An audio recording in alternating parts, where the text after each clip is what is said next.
The Voice Before the Void.net. Ex Oblivione by H.P. Lovecraft, read by The Voice Before the Void. When the last days were upon me, and the ugly trifles of existence began to drive me to madness, like the small drops of water that torturers let fall ceaselessly upon one spot of their victim's body, I loved the irradiate refuge of sleep.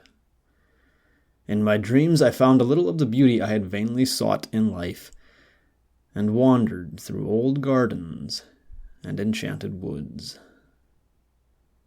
Once, when the wind was soft and scented, I heard the south calling, and sailed endlessly and languorously under strange stars. Once, when the gentle rain fell, I glided in a barge down a sunless stream under the earth, till I reached another world of purple twilight, iridescent arbors, and undying roses. And once I walked through a golden valley that led to shadowy groves and ruins, and ended in a mighty wall green with antique vines, and pierced by a little gate of bronze. Many times I walked through that valley, and longer would I pause in the spectral half-light where the giant trees squirmed and twisted grotesquely, and the gray ground stretched damply from trunk to trunk, sometimes disclosing the mold-stained stones of buried temples. And always the goal of my fancies was the mighty vine-grown wall with the little gate of bronze therein.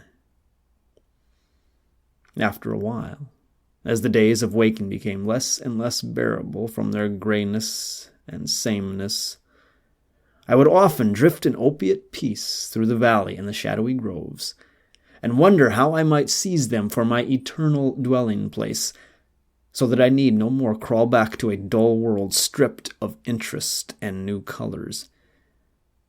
And as I looked upon the little gate in the mighty wall, I felt that beyond it lay a dream country, from which, once it was entered, there would be no return. So each night in sleep I strove to find the hidden latch of the gate in the ivied antique wall, though it was exceedingly well hidden. And I would tell myself that the realm beyond the wall was not more lasting merely, but more lovely and radiant as well. Then one night in the dream city of Zakarian, I found a yellowed papyrus filled with the thoughts of dream sages who dwelt of old in that city, and who were too wise to ever be born in the waking world.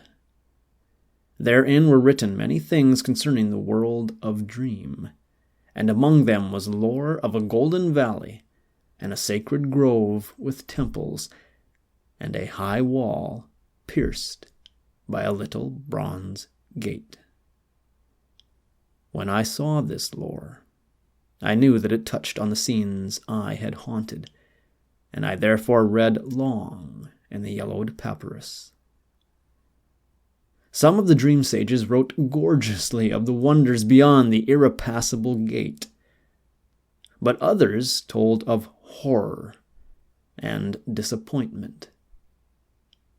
I knew not which to believe, yet longed more and more to cross forever into the unknown land. For doubt and secrecy are the lure of lures, and no new horror can be more terrible than the daily torture of the commonplace. So when I learned of the drug which would unlock the gate and drive me through, I resolved to take it when next I awaked. Last night I swallowed the drug, and floated dreamily into the golden valley and the shadowy groves.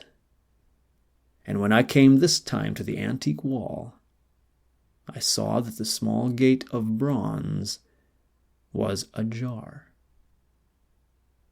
From beyond came a glow that weirdly lit the giant twisted trees and the tops of the buried temples, and I drifted on songfully, expectant of the glories of the land from whence I should never return. But as the gate swung wider, and the sorcery of the drug and the dream pushed me through, I knew that all sights and glories were at an end. For in that new realm was neither land nor sea, but only the white void of unpeopled and illimitable space. So, happier than I had ever dared hope to be, I dissolved again into that native infinity of crystal oblivion, from which the demon life had called me for one brief and desolate